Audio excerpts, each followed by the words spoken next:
हर हर महादेव। महादेव जी सबकी इच्छाएं पूरी करें। जो इस वीडियो को लाइक करें। प्राचीन काल में एक सेठ जी थे जिनके 7 पुत्र थे और 7 के विवाह हो चुके थे। सबसे छोटे पुत्र की पत्नी श्रेष्ठ चरित्र की और सुशील थी, परंतु उसके भाई नहीं था। एक दिन उस घर की बड़ी बहू ने घर लीपने के लिए पीली मिट्टी लाने के लिए सभी बहुओं को साथ चलने को कहा तो सभी एक साथ डलिया और खुरपी लेकर मिट्टी खोदने के लिए निकल पड़ी। जब बहुएं मिट्टी खोद रही थी तभी वहां एक सर्प निकला जिसे बड़ी बहू खुरपी से मारने लगी। यह देखकर छोटी बहू ने उसे रोका और कहा, इसे मत मारो, यह बेचारा निरपराध है। यह सुनकर बड़ी बहू ने उसे नहीं मारा। तब वो सांप एक ओर जा बैठा। तब छोटी बहू ने उससे कहा, मैं अभी लौट कर आती है, तुम यहाँ से जाना मत। इतना कहकर वह सबके साथ मिट्टी लेकर घर चली गई और कामकाज में फंसकर सर्प से जो वादा किया था वो उसे भूल गई। आप सभी से एक छोटी सी रिक्वेस्ट है, प्लीज वीडियो को लाइक करें। सिर्फ 1 सेकंड लगेगा, लाइक मिलने से हमको बहुत मोटिवेशन मिलेगा और कमेंट में हर हर महादेव लिख दीजिए प्लीज, क्योंकि भगवान का नाम लिखने से खुशी मिलती है। उसे दूसरे दिन वह बात याद आई तो वो सबको साथ लेकर वहां पहुंची। सर्प अभी भी उस स्थान पर बैठा था जिसे देखकर छोटी बहू बोली, सर्प भैया नमस्कार। सर्प ने कहा, तू भैया कह चुकी है इसलिए तुझे छोड़ देता हूँ, नहीं तो झूठी बात कहने के कारण में तुझे अब तक डस लेता। वह बोली, भैया मुझसे भूल हो गई, उसकी क्षमा मांगती हूँ। तब सर्प बोला, अच्छा तू आज से मेरी बहन है और मैं तेरा भाई, तुझे मुझसे जो मांगना हो मांग ले। वह बोली, मेरा कोई भैया नहीं है, अच्छा हुआ तुम मेरे भाई बन गए। कुछ दिन व्यतीत होने पर वह सांप मनुष्य का रूप रखकर उसके घर आया और बोला कि मेरी बहन को भेज दो। सबने कहा, इसका तो कोई भाई नहीं है, फिर तुम कौन हो? तो वह बोला, मैं दूर के रिश्ते में इसका भाई हूँ, बचपन में ही बाहर चला गया था। उसके विश्वास दिलाने पर परिवार के लोगों ने छोटी को उसके साथ भेज दिया। उसने मार्ग में बताया कि मैं वही सर्प हूँ, इसलिए तू डरना मत और जहां चलने में कठिनाई हो वहां मेरी पूंछ पकड़ लेना। छोटी बहू ने वैसा ही किया और इस प्रकार वह उसके घर पहुंच गई। सर्प के घर के धनैश्वर्य को देखकर वह चकित हो गई। इस तरह से वो उसके घर में रहने लगी।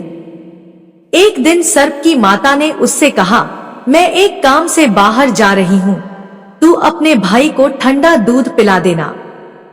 उसे इस बात का ध्यान नहीं रहा और उसने सांप को गर्म दूध पिला दिया, जिससे उसका मुख जल गया। यह देखकर सर्प की माता को गुस्सा आ गया, परंतु सर्प के समझाने पर वह चुप हो गई। तब सर्प ने कहा कि बहन को अब उसके घर भेजना चाहिए। तब सर्प और उसके पिता ने उसे बहुत सा सोना, चांदी, जवाहरात, वस्त्रभूषण आदि देकर घर पहुंचा दिया। इतना ढेर सारा धन देखकर बड़ी बहू उसने जलने लगी और कहने लगी कि तेरा भाई तो बड़ा धनवान है, तुझे तो उससे और भी धन लाना चाहिए। सर्प ने जब ये वचन सुना तो उसने सब वस्तुएं सोने की लाकर दे दी। यह देखकर बड़ी बहू ने कहा, इन वस्तुओं को झाड़ने की झाड़ू भी सोने की होनी चाहिए। तब सर्प ने झाड़ू भी सोने की लाकर दे दी। सर्प ने छोटी बहू को हीरामणियों का एक अद्भुत हार दिया, जिसकी प्रशंसा उस राज्य की रानी ने भी सुनी और वो राजा से बोली कि सेठ की छोटी बहू का हार मुझे चाहिए। राजा ने मंत्री को हुक्म दिया कि उससे वह हार तुरंत ही ले आओ। मंत्री ने सेठ जी से जाकर कहा कि महारानी जी छोटी बहू का हार पहनेंगी, वह हमें दे दो। सेठ जी ने डर के कारण छोटी बहू से हार लेकर उन्हें दे दिया। छोटी बहू को यह बात बहुत बुरी लगी। उसने अपने सांप भाई को याद किया और उससे प्रार्थना की, भैया रानी ने हार छीन लिया है, तुम कुछ ऐसा करो कि जैसे ही रानी वो हार पहने वह सर्प बन जाए और जब वह मुझे लौटा दे तब वो हार हीरो और मणियों का हो जाए। सर्प ने ठीक वैसा ही किया। जैसे ही रानी ने हार पहना वैसे ही वह सर्प में बदल गया। यह देखकर रानी चीख पड़ी और डर गई। यह देखकर राजा ने सेठ के पास खबर भेजी कि छोटी बहू को तुरंत भेजो। सेठ जी स्वयं छोटी बहू को लेकर राजा के दरबार में उपस्थित हुए। राजा ने छोटी बहू से पूछा, तूने क्या जादू किया है? मैं तुझे दंड दूंगा। छोटी बहू बोली, राजन धृष्टता क्षमा कीजिए, ये हार ही ऐसा है कि मेरे गले में हीरों और मणियों का रहता है और अगर इसे कोई और पहनता है तो ये उसके गले में सर्प बन जाता है। यह सुनकर राजा ने वह सर्प बना हार उसे देकर कहा, अभी पहन कर दिखाओ। छोटी बहू ने जैसे ही उसे पहना वैसे ही हीरो मणियों का हो गया। यह देखकर राजा ने प्रसन्न होकर उसे बहुत सी मुद्राएं भी पुरस्कार दिया। छोटी वह अपने हार और इन सहित घर लौट आई। उसके धन को देखकर बड़ी बहू ने ईर्ष्या के कारण उसके पति को सिखाया कि छोटी बहू के पास कहीं से धन आया है। यह सुनकर उसके पति ने अपनी पत्नी को बुलाया और कहा कि ठीक ठीक बता ये धन कहाँ से आया है। तब वह स्त्री फिर से अपने सर्प भाई को याद करने लगी। तब उसी समय सर्प ने प्रकट होकर कहा, यदि मेरी धर्म बहन के आचरण पर किसी ने संदेह प्रकट किया तो मैं उसे खा लूंगा। यह सुनकर छोटी बहू का पति बहुत प्रसन्न हुआ और उसने सर्प देवता का सत्कार किया। कहते हैं उसी दिन से नागपंचमी का त्योहार मनाया जाता है और स्त्रियां सांप को भाई मानकर उसकी पूजा करने लगी। नाग पंचमी की कहानी। नाग पंचमी की पौराणिक कथा के अनुसार पांडवों के अर्जुन के पौत्र और राजा परीक्षित के पुत्र जन्मेजय ने नागों से बदला लेने और उनके वंश के विनाश के लिए एक यज्ञ किया।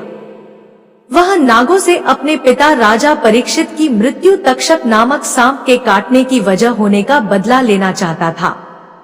उनके इस यज्ञ को ऋषि जरत्कारु के पुत्र आस्तिक मुनि ने रोका था और नागों की रक्षा की थी। यह तिथि सावन की पंचमी मानी जाती है। सांपों को शीतलता देने के लिए उन्होंने उनके शरीर पर दूध की धार डाली थी। तब नागों ने आस्तिक मुनि से कहा कि पंचमी को जो भी उनकी पूजा करेगा उसे कभी भी नागदंश का भय नहीं रहेगा। तभी से श्रावण मास की शुक्ल पक्ष की पंचमी तिथि को नाग पंचमी मनाई जाती है। आज के लिए बस इतना ही दोस्तों। अगर आपको यह वीडियो पसंद आया है तो वीडियो को लाइक करिएगा, दोस्तों को शेयर जरूर करिएगा और चैनल को सब्सक्राइब करके बेल आइकन जरूर दबाइए और कृपया कमेंट सेक्शन में हर हर लिख दीजिए। धन्यवाद। हर हर महादेव।